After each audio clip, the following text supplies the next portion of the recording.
Ça a l'air compliqué. Non, ce n'est pas compliqué. Alors, il y a donc 3 championnats, hein, Régional 1, Régional 2, Régional 3. Donc, on va rapidement dire ce qu'il y en est pour le Régional 3. Le championnat de Régional 3 se termine donc le 4 juin.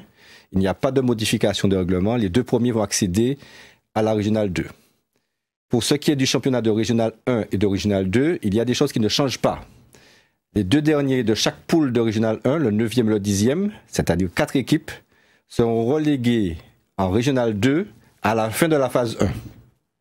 Pour ce qui est des 3 derniers de la Régional 2, c'est-à-dire 6 équipes, à la fin de la phase 1, ces 6 équipes vont être reléguées en Régional 3. Ça ne change pas.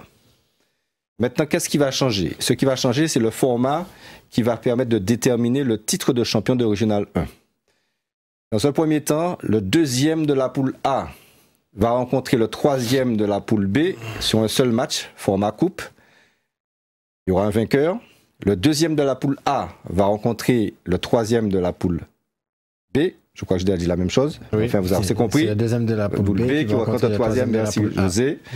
Donc, ce qui fait qu'on aura 2 vainqueurs. C'est une sorte de quart de finale. Et ces 2 vainqueurs vont être opposés chacun à une équipe qui a terminé premier de la poule A et de la poule B, sous forme de tirage au sort. Alors, la petite nouveauté, c'est qu'en quart de finale, ceux qui ont terminé 2e vont avoir le privilège de recevoir sur leur terrain, si bien sûr ce terrain répond aux conditions de déroulement de match éventuellement nocturne. Et pour ce qui est des demi-finales, où il y aura donc les vainqueurs de ces quarts de finale opposés à des clubs de Régional 1, ce sont les clubs de Régional 1 qui vont recevoir aux demi-finales. Les premiers? Les deux premiers de chacune des poules qui vont recevoir en demi-finale.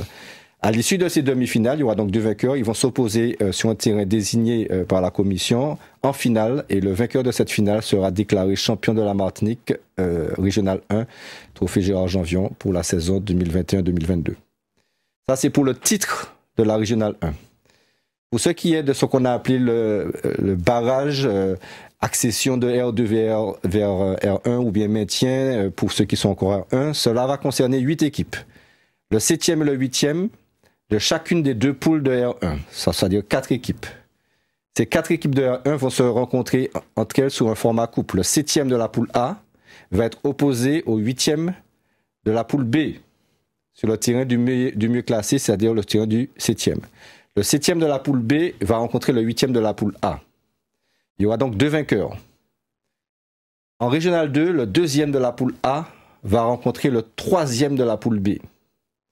Le 2e de la poule B va rencontrer le 3e de la poule A, là aussi sur le terrain du mieux classé. Il y aura aussi 2 vainqueurs. Et les 2 vainqueurs de R2 seront opposés donc sur un match unique aux vainqueurs de R1. Ce sera une sorte de finale. Et les vainqueurs de ces finales, il y en aura 2, seront soit maintenus en R1 si c'est des équipes de R1, ou soit accèdent à la R1 si c'est des équipes de R2. Voilà un petit peu le format qui a été adopté en Assemblée Générale le dimanche 24 avril 2022. Il n'y a pas d'avantage du terrain pour les équipes qui sont en R1. Alors, non, c'est terrain neutre. Non, terrain neutre pour la finale. Ah, d'accord. Voilà, terrain neutre, tirage au sort, terrain neutre, terrain désigné par la commission, exactement. D'accord. Parce qu'on peut avoir des terrains qui sont peut-être en proximité pour certains clubs, mais ce sont des terrains qui doivent respecter un certain nombre de normes par rapport à ce type de rencontre. Donc, pour le titre de Régional 1, les matchs de quart de finale devraient se jouer en semaine, et certainement le mercredi 15 juin de mémoire, pour que la demi-finale puisse se faire le samedi 18 juin.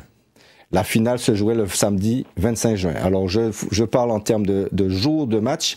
Il peut y avoir des aménagements en fonction évidemment des terrains qui seraient libres ou pas. Et pour ce qui est des barrages, comme il n'y a que 2 rencontres, eh bien, ça se jouera donc nécessairement le samedi 18 et le samedi 25. Il y aura dans chacune des poules les 2 matchs, et puis les 2 matchs de finale le 25. Donc ces questions, c'est actuellement? Moi, j'ai une question, c'est par rapport aux dates. Les dates ont été choisies par rapport à la Ligue des Nations, en fait. Pour ce qui est du titre et évidemment des barrages, il y a des contraintes liées d'abord au calendrier de Régional 2 qui se termine le 4 juin et puis il y a aussi des contraintes liées aussi à la Ligue des Nations.